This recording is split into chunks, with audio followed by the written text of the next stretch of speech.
जगजीत का देखते देखते कब दिन वापस आ गया, ऊपर वाले ने, लक्ष्मी ने उसके ऊपर कब मेहरबानी कर दी, ये जगजीत को पता ही नहीं चला। जगजीत पहले दूध बेचने का व्यवसाय किया करता था, लेकिन उसके दूध बेचने के व्यवसाय के बीच में ही उसे दूध बेचने से ही धीरे धीरे इतना मुनाफा होने लगा कि जगजीत अब धीरे धीरे अमीरी की सीढ़ी चढ़ने लगा था और वो देखते देखते ही करोड़पति बन जाता है। अपने गांव के, अपने मोहल्ले के, अपने रिश्तेदारी में सबसे अमीर आदमी होता है जगजीत। जो लोग उसे देखते थे वो लोग उसे कहते थे कि देखो जगजीत ने कैसे दूध बेच बेच के पैसा बचा बचा के उसने कैसे अपना सब कुछ मेंटेन कर लिया, सब कुछ अच्छी तरीके से बना दिया और वो अब करोड़पति की श्रेणी में आने लगा है। और इधर जगजीत जब उन पैसों को पाता है, जब वो मेहनत करके उन पैसों को कमाता है और उसके पास लोगों की कही गई बातें उसके कानों तक आती है, तो जगजीत भी एक बार उसके अंदर गर्व समा जाता है। और जब कई लोग समाज के जगजीत से मिलने लगे, जगजीत से बातें करने लगे, तो जगजीत को लगा कि अब मैं बहुत बड़ा आदमी बन गया हूं। और वो धीरे धीरे देखते देखते घमंडी हो जाता है। घमंडी होने के बाद वो उसका चाल चलन, बातचीत का तरीका, समाज में उठने बैठने वाली जगह पर उसके मित्रों का, उसके रिश्तेदारों का, सबके प्रति उसका नजरिया बिल्कुल बदल चुका था। उसके काम करने के तरीके से ऐसा लग रहा था जैसे जगजीत को अब किसी मित्र की, किसी रिश्तेदार की, किसी भी आदमी की जरूरत ही नहीं पड़ने वाली है। और कई बार जगजीत ये चीजें उन लोगों से कह भी देता था कि अब मेरे पास पैसे हैं, मुझसे हर काम मेरा पैसों से हो जाएगा, अब मुझे किसी चीज की कोई जरूरत नहीं है। धीरे धीरे जिंदगी के दिन उसके बहुत अच्छी तरीके से गुजरने लगते हैं। लेकिन कुछ ही दिन बाद जगजीत के साथ एक ऐसी अनहोनी होती है कि जगजीत ने जहां से अपनी जिंदगी स्टार्ट की थी, फिर उसी जिंदगी पर आकर पहुंच जाता है और फिर उसी तरीके से अपनी जिंदगी गुजारने लगता है। आखिर क्या हुआ था जगजीत के साथ? आखिर क्या उसने ऐसा कर दिया कि वो अपनी जिंदगी को जहां से लेकर चला था वही उसी जगह पर वो फिर अपनी जिंदगी पर पहुंच गया? आखिर इतना घमंड उसका कैसे टूटा और आखिर फिर वो कैसे एक बार आकाश में उड़कर, आसमान की बुलंदियों को छूकर नीचे धरती पर आ चुका था? दोस्तों, बहुत ही रोचक कहानी है, दिल को छू लेने वाली कहानी है और बिल्कुल सामाजिक कहानी है। कहानी में आगे बढ़ने से पहले आपसे मेरा बस वही छोटा सा विनम्र अनुरोध है कि दोस्तों, अगर चैनल को सब्सक्राइब ना किया हो तो चैनल को सब्सक्राइब कर लेना, साथ में बेल आइकन के बटन को प्रेस कर लेना, ताकि जब भी मैं ऐसी समाज को सुधारने वाली सामाजिक कहानियां, आपके दिल को छू लेने वाली कहानियां अपने चैनल पर अपलोड करूं तो उसका नोटिफिकेशन आपको आसानी से मिल जाए। फिलहाल कुछ लोगों के नाम हैं जिन लोगों ने पिछली कहानी पर अपना प्यार दिया था, उनका नाम सबसे पहले मैं ले लेता हूं। और इस कहानी पर जिन लोगों का प्यारा सा कमेंट आएगा, नाम मैं अगली कहानी में जरूर लूंगा। आप अगर इस कहानी को देख रहे हैं तो आप इस कहानी को कहां से देख रहे हैं और कहानी आपको कैसी लगी और आपका नाम क्या है, ये जरूर बता दीजिएगा। फिलहाल बिना समय गंवाए उन लोगों के नाम जिन लोगों ने पिछली कहानी पर हमें सपोर्ट किया था और उनका प्यारा कमेंट हमें मिला था, उनके नाम है अमरजीत डांगर हैं महेंद्रगढ़ हरियाणा से, अमन पांडे हैं वाराणसी यूपी से, संतोष कुमार हैं, सभाजीत यादव हैं, देव नारायण हैं, मुकेश यादव हैं, आरिफ खान हैं, राशिद जी हैं और बनवारी तिवारी हैं प्रयागराज इलाहाबाद से, अशोक राय हैं, दिनेश यादव हैं, मकबूल भाई हैं, विजय चौधरी जी हैं, सुनील कुमार हैं, अमोल जी हैं, कांत कुमार पाटिल जी हैं, सद्दाम शेख हैं, कपिल कुमार हैं और रामजी उपाध्याय हैं। तो ये उन लोगों के नाम थे जिन लोगों का प्यारा सा कमेंट पिछली कहानी पर हमें मिला था। एक नाम छूट जा रहा है जिनका नाम है लवकुश अग्रवाल। तो उम्मीद है कि आप भी अपना प्यारा कमेंट हमें इस कहानी पर देंगे, तो इस कहानी पर अपना प्यार जरूर देंगे। तो कहानी को शुरू करते हैं, कहानी को जहां से छोड़कर आए थे।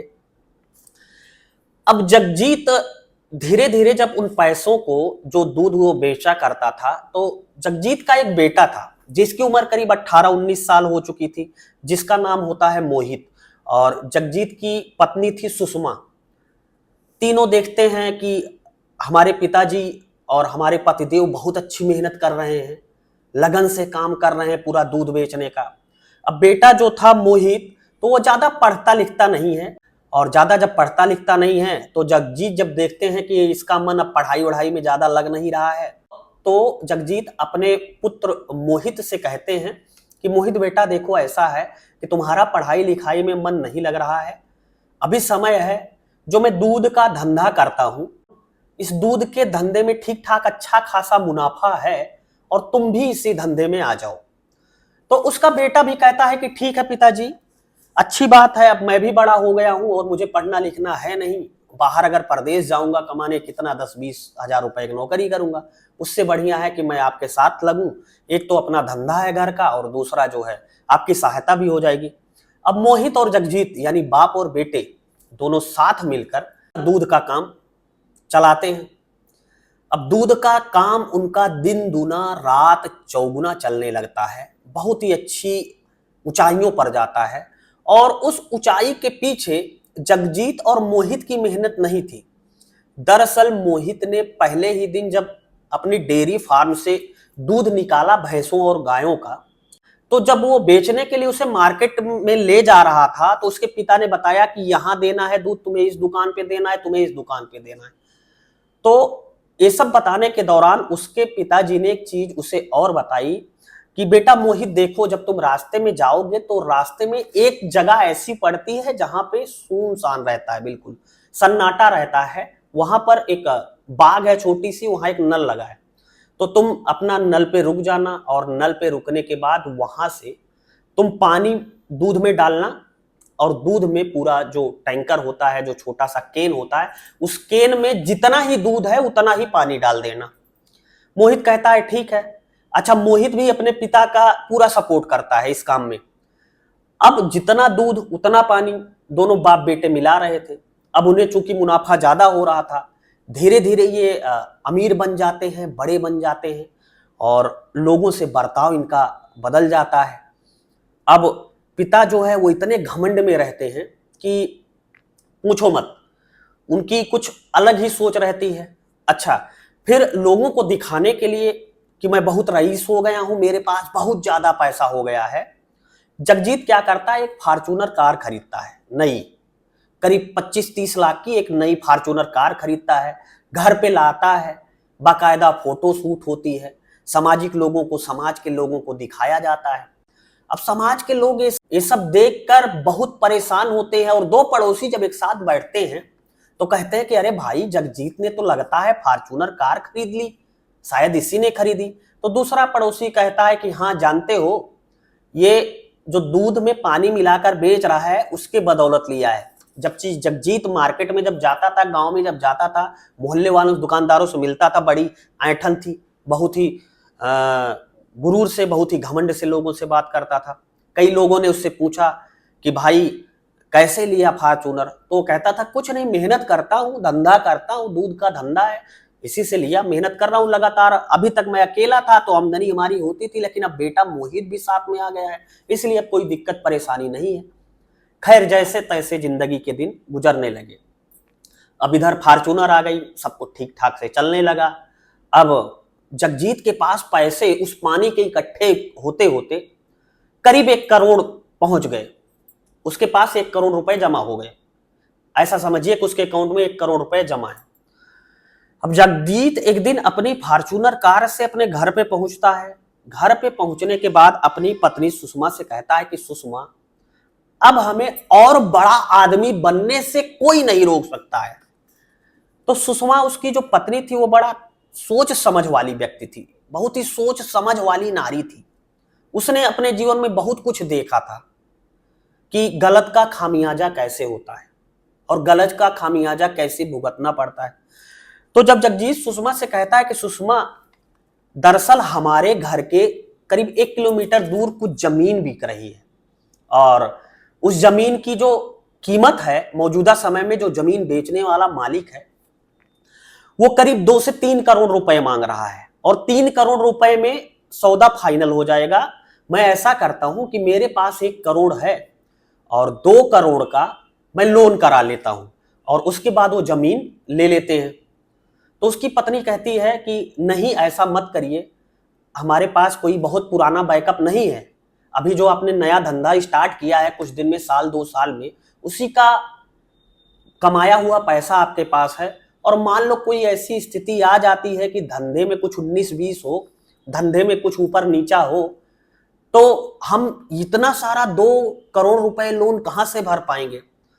तो अपने पत्नी को समझाता है कि सुषमा, तुम पागल और गंवार ही रह जाओगी, तुम्हें अंदाजा नहीं है कि वो जो जमीन है ना, वहां से हाईवे गुजरना है, और 2-3 साल बाद उस जमीन की कीमत करीब 6 करोड़ रुपए होगी। अगर मैं उस हिसाब से जमीन को बेचूंगा तो मैं 3 करोड़ के मुनाफे में जाऊंगा। उसकी पत्नी कहती है कि तुम्हारा कहना बिल्कुल ठीक है, लेकिन हमारी स्थिति ऐसी नहीं है कि 1 करोड़ हमारे पास है तो 2 करोड़ का हम लोन ले लें। तो वो कहता है कि तुम पागल हो, तुमसे तो कुछ बताना ही बेकार है। तो वो कहती है कि ठीक है, कोई बात नहीं, जैसी आपकी मर्जी, जैसी आपकी औकात, जैसा आपका मन कर रहा हो वैसे कर लो। तो वो अपने बेटे मोहित से पूछता है, क्योंकि मोहित भी अब बड़ा हो चुका था, बिजनेस में पार्टनर था। तो मोहित कहता है कि नहीं पिताजी, अगर इतना फायदा है तो हम लोग ये जमीन खरीद लेंगे। अब अंततः समय आता है और जगजीत उस जमीन को खरीद लेता है। अब जगजीत उस जमीन को खरीदने के बाद जो उसकी किस्त आती है महीने की, वो तकरीबन 1 लाख रुपए आती है। अब जगजीत हर महीने 1 लाख रुपया बैंक में किस्त के तौर पर दे रहा था।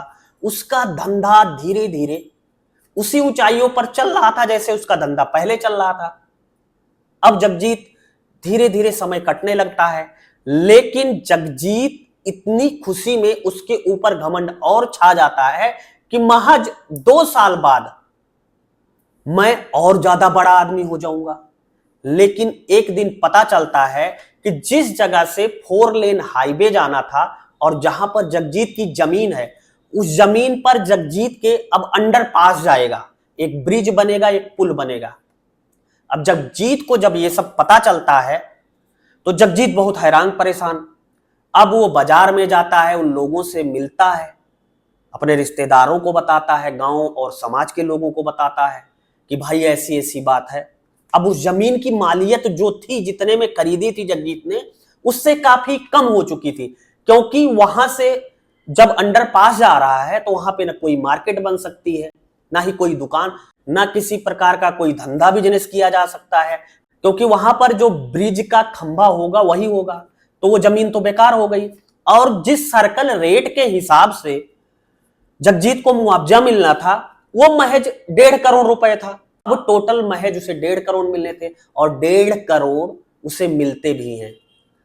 अब इधर 1.5 करोड़ तो मिले, कर्जा इतना बना हुआ है, उसकी हर माह किस्त इतनी जा रही है कि जगजीत अब बिल्कुल टूट जाता है। और धीरे धीरे स्थिति ये आ जाती है कि उसकी फॉर्च्यूनर कार बिक जाती है, उसका घमंड पूरी तरीके से चूर चूर हो जाता है। समाज के लोग उस पर हंसने लगते हैं, नात रिश्तेदार सब उसे कहते हैं कि क्या और अरबपति बनना है तुम्हें। जगजीत को अब सारा कुछ समझ में आ चुका था कि उसने एक लालच के चक्कर में अपनी जिंदगी का कितना बड़ा नुकसान करा दिया। और दूसरी यहां पर चीज ये थी कि जगजीत को जब मुआवजे की धनराशि मिल गई तो उसने बैंक की जो ईएमआई थी, बैंक का जो लोन था, उसको भरा, और जो पैसा बचा हुआ था वो पैसा जगजीत अंत तक नहीं भर पाया। ऐसे तैसे अपनी जिंदगी गुजारने लगा, और उसका जितना धंधा था, उसने जो और धंधे कर लिए थे, वो सारे धंधे उसके धीरे धीरे उसकी आंखों के सामने बर्बाद हो गए। और बर्बाद होने के बाद वो फिर से अपने बेटे को लेकर एक बार दूध बेचने के धंधे में उतर आया। लेकिन इस बार वो दूध में पानी नहीं मिलाता था, मिलावट बिल्कुल नहीं करता था, वो शुद्ध दूध लोगों को बेचता था। अब सुकून से जो कुछ उसे शाम तक मिल जाता था वो उसे खा लेता था, और सुकून से अपने परिवार के साथ जिंदगी गुजारता था। दोस्तों, इस कहानी को सुनाने का उद्देश्य बस इतना था कि हम अपने जीवन में कई बार ऐसा होता है जब लालच में या किसी गलत काम के बदौलत लोगों और समाज के निगाह में बहुत अच्छे बन जाते हैं कुछ दिन के लिए। लेकिन याद रखिएगा, जब हम किसी के साथ गलत करते हैं तो वैसे ही समय वापस लौट कर जरूर आता है। जैसे जगजीत दूध बेचकर फॉर्च्यूनर ले ली थी पानी मिलाकर, करोड़पति बन गया था। लालच के चक्कर में उसने जितना कमाया उतना गंवा दिया, बल्कि उससे ज्यादा गंवाया। तो इसलिए कभी भी गलत तरीके से हमें कमाई नहीं करनी चाहिए और लालच में हमें कभी नहीं फंसना चाहिए। तो दोस्तों, ये थी आज की कहानी उम्मीद है आपको बहुत अच्छी लगेगी। कहानी अगर आपको अच्छी लगे तो अपने जानने वालों को, इष्ट मित्र दोस्तों को इस कहानी को शेयर जरूर करें। और आप इस कहानी को कहाँ से, किस जिले से, किस राज्य से और किस प्रदेश से, किस गांव से, किस मोहल्ले से देख रहे थे, ये भी हमें जरूर बता दें। हम आपका नाम अगली कहानी में जरूर लेंगे। मिलता हूं एक नई कहानी के साथ आपको जल्दी। तब तक के लिए जय हिंद, वंदे मातरम।